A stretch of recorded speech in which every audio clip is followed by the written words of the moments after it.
When white opens the game with the king pawn, if black is looking for a solid, challenging defense, a good reply is c6, turning the game into the Caro-Kann, an opening which has been employed by several world champions and their grandmaster colleagues. This move prepares to confront white's central pawn with d5.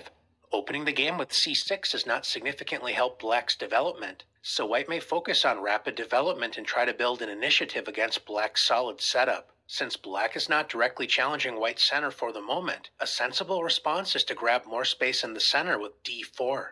When black is ready to fight against white's center with d5, grabbing space in the center while challenging white's e4 pawn. White has a variety of choices, but we'll begin our exploration of the Caro-Kann with one of white's most challenging, as well as natural responses, e5. White grabs space, clamping down on the f6 and d6 squares, restricting black's kingside knight and bishop from using these natural squares for development. An ambitious option to explore is c5, spending a second tempo on the c-pawn in order to attack the d4 pawn. Unlike the French defense, a similar opening in which black plays e6 on the first move to prepare d5.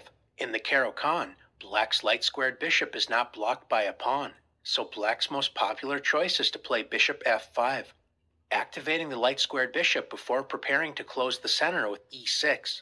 We're going to introduce some interesting ideas explored by grandmasters, but when you're starting out with the Caro-Kann, you may see a move such as bishop d3. This is not a particularly ambitious choice, but it is seen at amateur level from time to time. Since the Caro-Kann often builds a light-squared pawn structure in the center, somewhat restricting the prospects of black's light-squared bishop, black shouldn't mind exchanging the bishops with bishop takes d3, queen takes d3. If black wants to simplify the game, then queen a5 check, intending to offer an exchange of queens with queen a6 is a reasonable path to explore. But another solid choice is to simply play e6. Black's idea is to strike against white's center with moves such as c5 and knight c6, when black shouldn't face any serious problems out of the opening. Offering an exchange of light-squared bishops is not a challenging option at this moment, so a more popular way to develop is knight f3.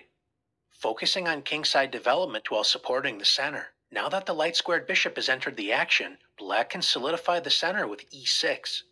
The e6 pawn supports d5, while revealing the dark-squared bishop, preparing the pawn break c5. A popular choice for white is to continue with bishop e2. This modest-looking move is known as the short variation, named after Grandmaster Nigel Short. Although this may not look like a particularly ambitious choice, black should not underestimate this variation, as several creative attacking grandmasters have played this system as white. One option to consider is knight d7, preparing the thematic pawn break c5. But black may also decide to immediately play c5, striking in the center, adding pressure against d4, and preparing to activate the knight with knight c6. Move order can be quite important in the Caro-Kann. Grandmaster Arkady Knightish, playing white, decided to castle.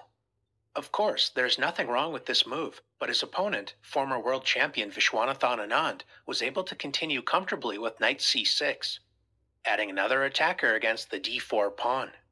If white decides to support the center with c3, one solid plan is knight g to e7, preparing to play bishop g4, pinning the knight on f3, followed by knight f5, when white's center is under intense pressure. In the game, Grandmaster Knightish played bishop e3, developing a piece while supporting the center, when Grandmaster Anand released the tension with the exchanges c takes d4, knight takes d4. White sets up a small trap, as black should not ignore white's serious lead in development and try to grab a pawn with knight takes e5, as this allows white to exploit black's exposed king and undeveloped kingside with bishop b5 check, encouraging black to move the knight once again with knight d7, which is well met by knight takes f5. Black is unable to capture the knight without giving up the d5 pawn, opening up the game, helping white's superior development overwhelm black's passive as well as underdeveloped position. Instead of the greedy knight takes e5, Grandmaster Anand exchanged a pair of minor pieces with knight takes d4, bishop takes d4.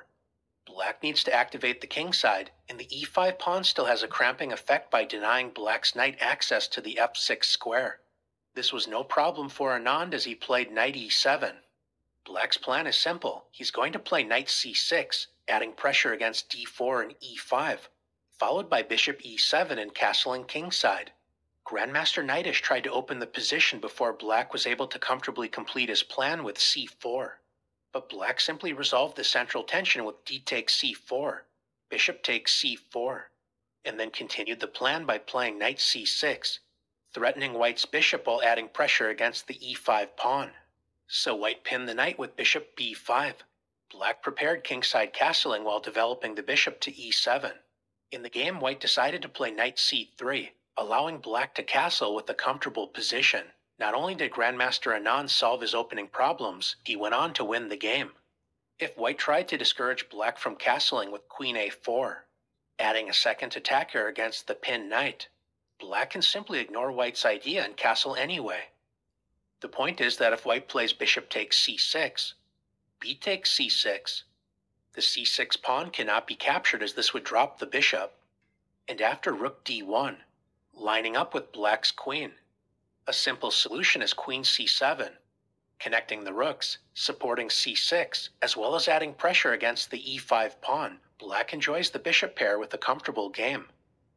Rather than castling, white may decide to immediately support the center with bishop e3, protecting the d4 pawn while adding additional pressure against the c5 pawn. This is a position debated at grandmaster level, especially with black's most ambitious response, queen b6, increasing the tension in the center while adding pressure against the newly unprotected b2 pawn. We can see the dynamic potential of the short variation come to life with knight c3. White focuses on rapid development while inviting black to capture the b2 pawn.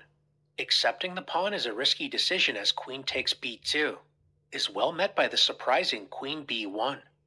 If black captures white's knight with check, white is prepared to play bishop d2, attacking the queen, followed by queen takes b7, attacking the unprotected rook on a8. If black decides to trade queens with queen takes b1 check, rook takes b1, white enjoys a significant lead in development while the b7 and c5 pawns are both under serious pressure. Grandmaster Pavel Elyanov, playing black, tried to resolve some of the tension with c4, closing the center but allowing his opponent, former world championship challenger Sergei Karyakin, to regain the pawn with rook takes b7, when white was able to turn this active position into a fine victory. Since queen takes b2 allows white the type of active chances the short variation tries to produce, a more reliable option for black is to play knight c6, continuing to intensify the central struggle.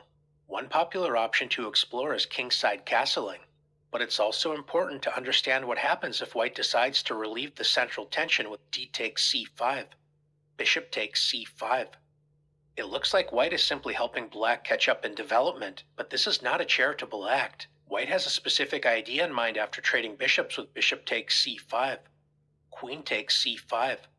Thanks to exchanging the dark squared bishops, in one grandmaster encounter, Hikaru Nakamura played knight b5, threatening both knight c7 and knight d6 check. So his opponent, Grandmaster Shakhriyar Mamedyarov, played the prophylactic king f8. Black's king is immune from any annoying knight checks, and knight d6 would not be a wise decision, as the e5 pawn would come under serious pressure, and with it, the knight on d6 would become quite unstable. White will favor centralizing the knight with knight b to d4, followed by kingside castling. White enjoys a central space advantage, although this is still double-edged as it will serve as a target for black. Meanwhile, black will likely continue with knight g to e7, and one idea is to expand on the kingside light squares with h5 and g6, taking space and preparing to move the king to g7. Since the center remains closed, black's king should not face any immediate problems. Slightly strange looking, but ultimately solid positions can be the price of admission for prospective defenders of the Caro-Kann. As is typical in the Caro-Kann, there is plenty of play available for both sides, and in this particular game, Grandmaster Nakamura managed to bring home the full point for white. Knight f3 is an interesting choice that is not without its poison, but a more aggressive choice that has also attracted Grandmaster attention is h4. This may look like a beginner's move, but it's actually a serious try to gain an advantage against the Caro-Kann. It has been tried at no less a stage than a world championship match and is regularly employed by grandmasters. White grabs more space on the king side and prevents black's natural continuation, e6. This would be a serious mistake as white can win a piece after g4. The light-squared bishop can try to run with bishop e4, but it certainly can't hide after f3, forcing the retreat bishop g6, when white marches forward with h5, trapping the bishop, so white simply wins a piece. Instead of blundering with e6, black can play h6, allowing white to build a space advantage on the king side with g4 and h5. A more solid choice is to stop the h-pawn in its tracks with h5. One popular option for white is to play bishop d3, and another sensible choice is to add pressure against black's center, starting with c4. Now that g4 is no longer a threat, black can return to the typical response e6, supporting the center while preparing kingside development. White may increase the pressure against d5 and develop another piece with knight c3. Black has an important choice to make. If black decides to centralize a knight with knight d7, adding pressure against e5 and hoping to support a future c5 pawn break, this allows white to play c takes d5, forcing black to recapture on d5 with a pawn, followed by bishop g5. Although there is nothing wrong with this approach, a more flexible choice is knight e7, preparing to respond to a possible c takes d5 with knight takes d5, opening up the d file when the d4 pawn may come under future pressure. Although h5 is black's most reliable option, it does weaken the g5 square, and the h5 pawn itself may become a target. One way to emphasize these points is to play knight g to e2. Black can continue to focus on development while supporting the center with knight d7, preparing to meet knight g3, adding pressure against both the h5 pawn and light-squared bishop by addressing both of these points with bishop g6, reinforcing the h5 pawn. The dark-squared bishop can enter the action by exploiting the weak g5 square, pinning the e7 knight to the queen. When white activates the dark-squared bishop, black should consider the possibility of queen b6, adding pressure against the center as well as the space the dark-squared bishop left behind, the b2 pawn. White can explore sacrificing the b2 pawn with the sharp rook c1, or else keep more control of the position with queen d2, centralizing the queen while supporting the b2 pawn. A challenging idea for black is to play d takes c4, opening up lines on the d file, preparing to meet bishop takes c4, with queenside castling. We have reached a very sharp position typical of the h4 advance variation. White enjoys a space advantage with more active pieces, but black has pressure on the d file, especially keeping in mind white's vulnerable d4 pawn. White may decide to castle queenside, but another plan is to gain a tempo against black's queen with knight a4, followed by adding pressure down the c file with rook c1, provoking interesting complications with no shortage of interesting play for both sides. Advancing the pawn to e5 is a serious way to test the Caro-Kann. A less critical, but still important option is to simply exchange pawns with e takes d5, c takes d5. As we learned in the advance variation, black typically wants to activate the light-squared bishop before playing e6. In one high-level encounter, former world champion Bobby Fischer, playing white in this exchange variation, decided to challenge this idea with bishop d3, developing the bishop to an active diagonal and depriving black's light-squared bishop of the desirable f5 square. His opponent, former world champion Tigran Petrosian, responded with the sensible knight c6, adding pressure against the d4 pawn. If white decides to defend the pawn with knight f3, this allows black to activate the light-squared bishop with bishop g4, pinning the knight to the queen. So Bobby decided to play c3, reinforcing the center. Petrosian continued with knight f6, making a natural developing move and waiting to see how white will continue. Fischer actively developed the dark-squared bishop with bishop f4. We usually see knights quickly entering the game, but this unusual bishops before knight strategy makes it more difficult for black to comfortably develop the light-squared bishop. One interesting idea is to play g6, intending bishop f5, allowing white to double black's pawns on the f-file with bishop takes f5, g takes f5. Black is willing to accept this pawn structure in exchange for strong control over the light squares. Grandmaster Petrosian decided to activate his light-squared bishop immediately with bishop g4, attacking white's queen. Now that black has activated the light-squared bishop, the b7 pawn is no longer protected, so white responded with queen b3, adding pressure against black's center as well as the newly unprotected b7 pawn. Petrosian wasn't comfortable with the placement of white's queen and decided to play knight a5, disturbing white's queen as well as protecting the b7 pawn at the expense of misplacing black's knight on the edge of the board. Before retreating the queen, Fischer first inserted the useful move queen a4 check, provoking black to retreat the bishop with bishop d7. Now that the bishop is retreated, Bobby moved his queen to c2. After this maneuvering dance, white has a comfortable position, and although black is certainly doing okay, his light-squared bishop is less active than black would like, and the wayward knight on a5 will also have to spend time to return to the action. Grandmaster Fischer went on to win this important game on his path to qualify for the World Championship match, which he would also eventually win. Instead of playing Grandmaster Petrosian's knight a5, a more stable choice is to play queen d7, simply developing the queen while protecting the b7 pawn. White would like to play knight f3 without allowing structural damage after bishop takes f3, so a sensible choice is to first play knight d2. Black supports the center and prepares to complete kingside development with e6, when white is ready to play knight g to f3, creating the possibility of an unpleasant knight advance to e5, so former World Championship challenger Fabiano Caruana played bishop d6, protecting the e5 square, preparing to castle, and offering an exchange of dark-squared bishops. His opponent, Grandmaster Levon Aronian, accepted this offer with bishop takes d6, queen takes d6. Exchanging the dark-squared bishops involves a potential pawn sacrifice, allowing white to play queen takes b7.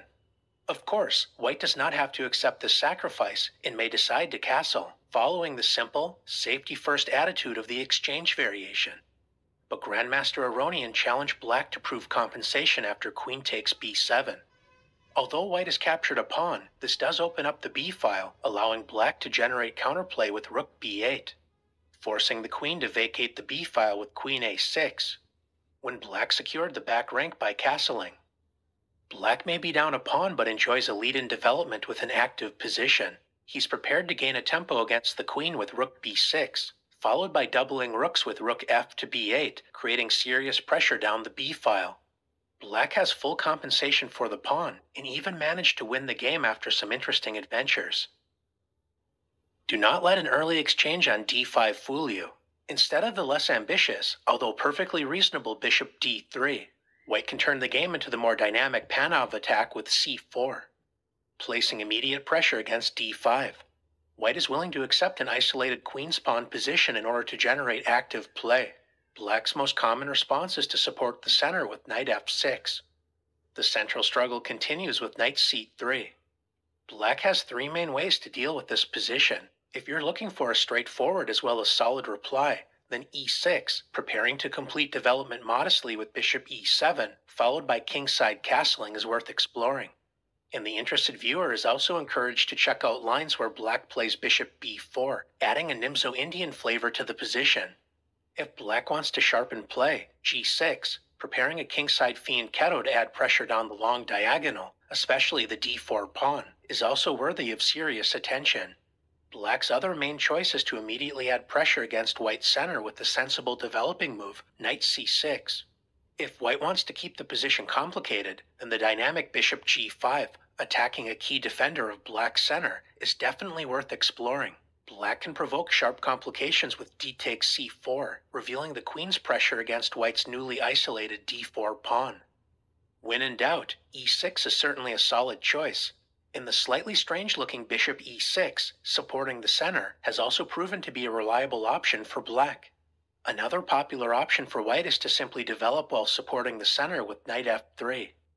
Black could certainly return to the e6 lines we previously mentioned, but Grandmaster Anish Giri played the more active bishop g4, pinning the knight to the queen, which indirectly adds pressure against the d4 pawn it was trying to support.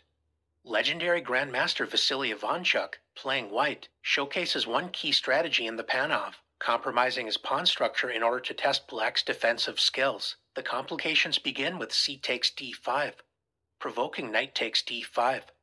White attracts the knight to the d5 square and then plays the double attack queen d3, increasing pressure against the knight as well as the b7 pawn. Grandmaster Giri was able to damage white's pawn structure with the timely exchange bishop takes f3. Immediately playing queen b7 would allow the powerful response knight d to b4, when white's exposed queen and vulnerable king signals trouble for white. Ivanchuk continued with g takes f3. White's pawn structure has certainly seen better days, but black still needs to be careful. Like many other lines in the Caro-Kann, since black often delays kingside development, king safety must be kept in mind. If black tries to grab a pawn with knight takes d4, forking the queen and unprotected f3 pawn.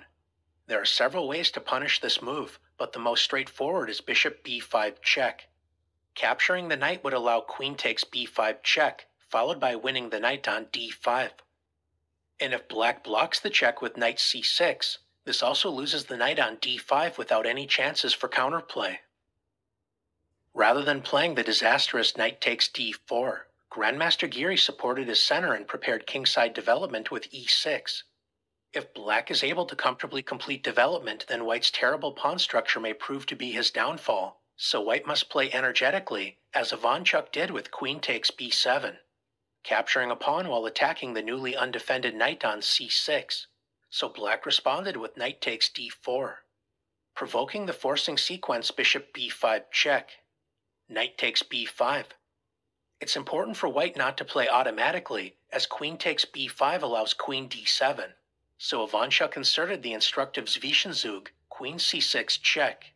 Since queen d7 would lose the rook on a8, black is forced to play king e7. Only after depriving black of the right to castle did white regain material with queen takes b5.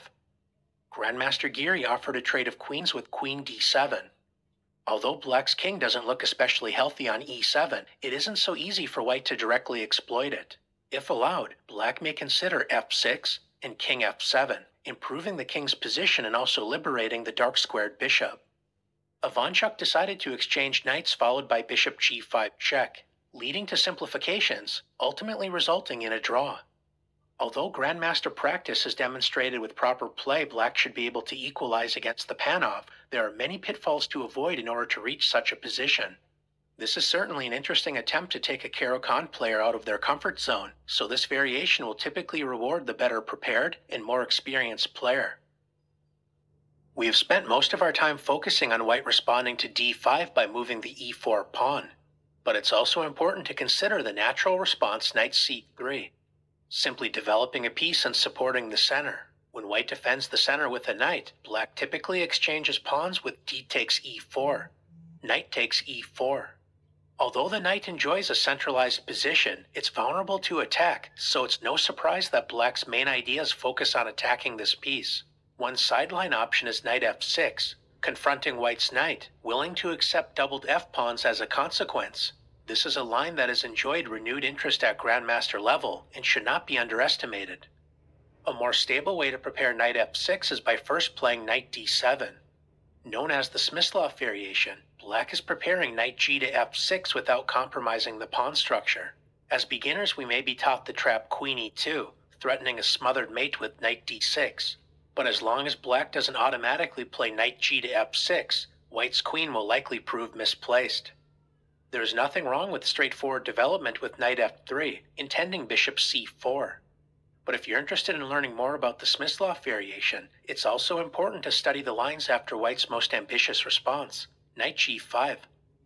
A good place to start is with knight g to f6, when one developmental plan to consider is e6 and bishop d6. It's important to note that if black challenges white's ambitious knight with h6, hoping white will play the unsound sacrifice knight takes f7, or simply retreat, black will be in for an unpleasant surprise after knight e6. The surprising knight lunge is immune from capture because f takes e6 allows queen h5, leading to checkmate. Black should probably settle for queen b6, when white can gain the bishop pair with the promising knight takes f8. But if black decides to play more aggressively with queen a5 check, provoking bishop d2, in order to add pressure against the d4 and b2 pawns with queen b6. Now that the d8 square is no longer occupied by the queen, it appears f takes e6 is a threat, but white may calmly respond with bishop d3. White enjoys an excellent position with a tremendous lead in development. The queen is tied down to the c7 square, and if black makes the mistake of playing f takes e6, This allows the instructive tactic, queen h5 check, forcing king d8. White's queen is perfectly placed to support the deadly pin, bishop a5, when black loses the queen. The subtle Smyslov system with knight d7 is definitely worth considering, but black's most popular option is to play the classical variation with bishop f5. Following black's general plan of activating the light-squared bishop before committing to a solid pawn structure with e6, white typically retreats the knight and gains a tempo against the bishop with knight g3. When black maintains the bishop's presence on this active diagonal with bishop g6, knight f3 is a natural developing move, but black's bishop on g6 remains stable, so if white decides to play bishop d3, black is not obligated to capture this bishop, as black can always respond to an exchange on g6 with h takes g6, opening up the h-file for black's rook with a healthy position for black. This is why white's main line is to play the provocative h4, threatening to trap the bishop with h5. In this case, black should avoid committing to h5.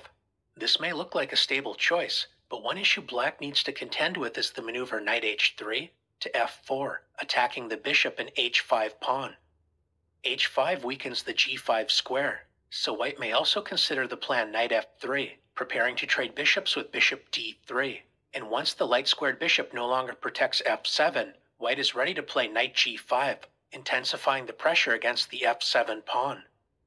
Since h5 leads to positional problems, black usually responds with h6, creating an escape square for the bishop on h7 without weakening the g5 square. Although there is nothing wrong with playing h5 immediately, white usually inserts the move knight f3, eyeing the e5 square, so black can develop and fight for control of this square with knight d7, when white continues the plan of kingside expansion with h5, gaining another tempo against the bishop, which retreats to the newly opened h7 square. Now that black's light-squared bishop is no longer in a stable position, white offers an exchange of bishops with bishop d3. Allowing white to capture the bishop on h7 is not a desirable prospect, so black typically exchanges bishops with bishop takes d3, queen takes d3. White increases the lead in development, a typical theme for white in the Caro-Kann. After resolving the issues with the light-squared bishop, black can commit to the solid light-squared structure with e6, placing pawns on e6 and c6, restraining white's central d4 pawn, creating a typical rock-solid Caro-Kann structure that is difficult to break down. Black is ready to continue with knight g to f6 and bishop e7, waiting to see how white may continue. Although black may remain flexible with where to commit the king, white's pawn on h5 makes it fairly clear that white will intend on castling queenside, emphasizing central and kingside pressure against black's structure. White's main decision is where to develop the dark-squared bishop, typically deciding between the d2 and f4 squares, options the interested viewer is encouraged to explore. We'll briefly mention that bishop f4 is the more active-looking square for the bishop. Black may continue sensibly with knight g to f6 and bishop e7, and provoke complications by castling kingside, but black may also decide to play queen a5 check, trying to provoke weaknesses on the side of the board where white will likely castle. So a common reply is bishop d2, allowing black's queen to move to c7, controlling the h2 to b8 diagonal. If white decides to play bishop d2 instead of bishop f4 immediately, we can transpose into this position by playing queen c7, or else remain flexible with knight g to f6, followed by bishop e7. As we can see, there are no shortage of interesting possibilities to explore in the Caro-Kann. In this classical variation of the Caro-Kann, white enjoys a space advantage with more room to maneuver the pieces, but black's rock-solid structure has typically sustained any pressure white has been able to place upon it, so this has been a reliable battleground in Grandmaster practice for decades.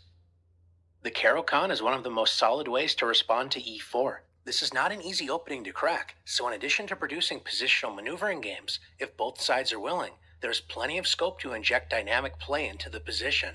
In order to build a solid structure, black often grants white a space advantage as well as a lead in development, so if you're facing the Caro-Kann, you may look to build an early initiative. Grandmasters enjoy its solidity, as well as the ability to mix things up when necessary to play for a win. And if you're an amateur player looking for a reliable structure upon which to build your repertoire, the Caro-Kann may be the opening for you.